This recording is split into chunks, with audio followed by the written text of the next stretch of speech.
अस्सलाम वालेकुम व्यूवर्स, कैसे हैं आप लोग। उम्मीद है आप सब ठीक होंगे। जैसा कि जो हमारा बायोमैकेनिक्स का लास्ट लेक्चर था उसमें हमने मतलब कि काइनेटिक्स से रिलेटेड कुछ टर्म्स थे जो हमने डिस्कस किए थे। तो आज के लेक्चर में हम ह्यूमन बॉडी पे जो मैकेनिकल लोड्स हैं उसके बारे में हम डिस्कस करते हैं, ठीक है। जिसमें हमारा कंप्रेशन है, टेंशन है और शेयर है, ठीक है। कंप्रेशन को हम कहते हैं कि एक इसको हम कहते हैं एक प्रेसिंग और स्क्वीजिंग फोर्स होता है जो कि एक्सियली एक्ट करता है हमारे बॉडी पे। मतलब कि जो एक ऐसा फोर्स जो कि हमारी बॉडी पे एक्सियली एक्ट करता है उसे हम कहते हैं कंप्रेशन, ठीक है।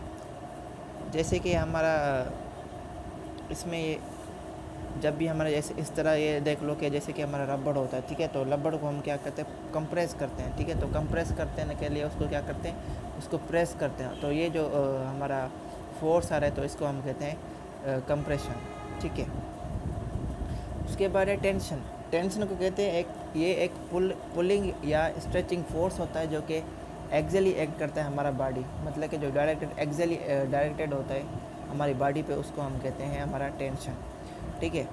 मतलब कि जैसे इसका एग्जांपल ये देख लो, जैसे कि हमारे जो एक रस्सी है, ठीक है। तो दोनों तरफ से बंदे उसको खींच रहे हैं, तो उसके बीच में जो हमारा एक फोर्स प्रोड्यूस हो रहा है तो उसे हम टेंशन कहते हैं, ठीक है।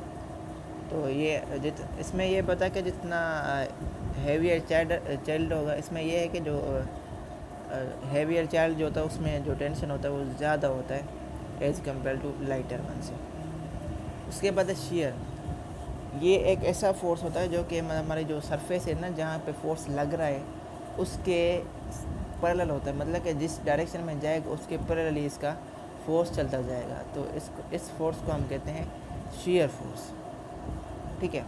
इसमें हम ये देखो, इधर एक एग्जांपल फिगर दी हुई है जिसमें हम सबसे पहले क्या है कि ओरिजिनल शेप इन्होंने दिखाई है। अब दोनों का देखो, उधर जो एरोज हैं डिफरेंट डायरेक्शन में हैं, लेकिन हैं क्या, अब एक दूसरे के पैरेलल हैं। तो ये हमारा जब भी फोर्स सरफेस के पैरेलल होगा तो वो हमारा क्या होगा, शेयर फोर्स हो जाएगा। अच्छा, उसके बाद कंप्रेशन। कंप्रेशन में ये है कि जब हम डिफरेंट डायरेक्शन से हम मतलब कि फोर्स को एक्ट कराते हैं तो वो हमारा होता है कंप्रेशन।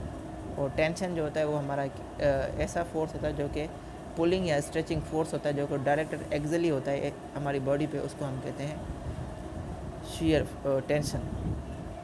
अच्छा, उसके बाद है मैकेनिकल स्ट्रेस। स्ट्रेस को हम ऐसे डिफाइन करते हैं कि जिसमें इसके में हम कहते हैं कि distribution of force with in a body. मतलब कि जब भी हम बॉडी में हम फोर्स को डिस्ट्रीब्यूट करते हैं उसको हम स्ट्रेस कहते हैं, ठीक है। मतलब स्ट्रेस मतलब कि एक ऐसा फोर्स जो कि हमारे किसी भी body force per unit area पे मतलब कि एक्ट कर रहा है। जो हमारा एक फोर्स है वो किसी एरिया पे एक्ट कर रहा है तो उसको हम कहते हैं स्ट्रेस। और इस मैकेनिकली एक्सट्रेस मतलब कि अगर कोई मैकेनिकल वर्क में हम उसको बॉडी पे वो अप्लाई करें तो इसकी वजह से इसको हम कहते हैं मैकेनिकल स्ट्रेस, ठीक है। अच्छा, उधर कुछ टर्म्स हैं, टॉर्जन, बाइंडिंग और कंबाइंड लॉस।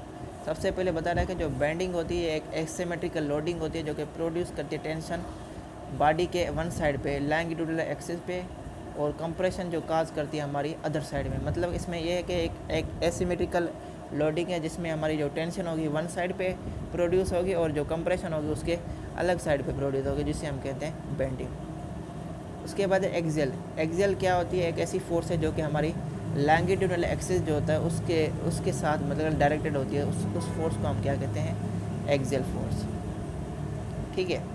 अच्छा, उसके बाद है हमारा टॉर्जन को ये कहते हैं कि जो कि हमारा लोड प्रोड्यूसिंग ट्विस्टिंग का डिपर, मतलब कि एक लोड प्रोड्यूस होगा जिसकी वजह से बॉडी में ट्विस्ट हो रहा है उसके लॉन्गिट्यूडल एक्सिस में, तो उसे हम कहते हैं टॉर्जन। उसके अलावा कंबाइंड लोडिंग, मतलब कि इसमें हमारा ये डिस्कस करते हैं कि जो साइमल्टेनियस एक्शन होता है, ठीक है, एक से ज़्यादा फॉर्म्स ऑफ लोडिंग का, उसको हम कहते हैं कंबाइंड लोडिंग। अच्छा, उसके बाद है इफेक्ट ऑफ लोडिंग। मतलब कि जब भी हम एक बॉडी है उस पर मतलब कि लोड दे रहे हैं तो उससे क्या होता है, ठीक है। तो सबसे पहले कहता है जब भी फोर्स हमारा ऑब्जेक्ट पे एक्ट करता है तो उसके दो पोटेंशियल इफेक्ट होते हैं। फर्स्ट ये होता है कि एक्सेलरेशन और दूसरी होती है डिफॉर्मेशन या चेंज इन शेप। देखो कि एक ड्राइवर है वो अप्लाई फोर्स कर रहा है हमारे स्प्रिंग बोर्ड के एंड पे, तो बोर्ड है बहुत एक्सलेट भी होता है और डिफॉर्म भी होता है। कहता है कि जो डिफॉर्मेशन का जो अमाउंट होता है ना वो उस पर डिपेंड करता है कि कितनी उस ऑब्जेक्ट पे स्टिफनेस है। जितनी स्टिफनेस ज़्यादा होगी उसकी उतनी डिफॉर्मेशन होगी, उस हिसाब से होगी। ठीक है, डिफॉर्मेशन ये कह लो कि हमारा मतलब कि एक ऐसी चीज़ जिसमें मतलब कि जब भी हम उस पर मैकेनिकल स्ट्रेस लगाएं तो उसमें कितनी उसकी शेप में जो चेंजिंग आ रही है उसको हम कहते हैं हमारी वो होती है डिफॉर्मेशन। लोडिंग से हमारी ज़्यादा लोडिंग से हमारी उस ऑब्जेक्ट की शेप चेंज हो जाती है, जिसको हम डिफॉर्मेशन भी कहते हैं।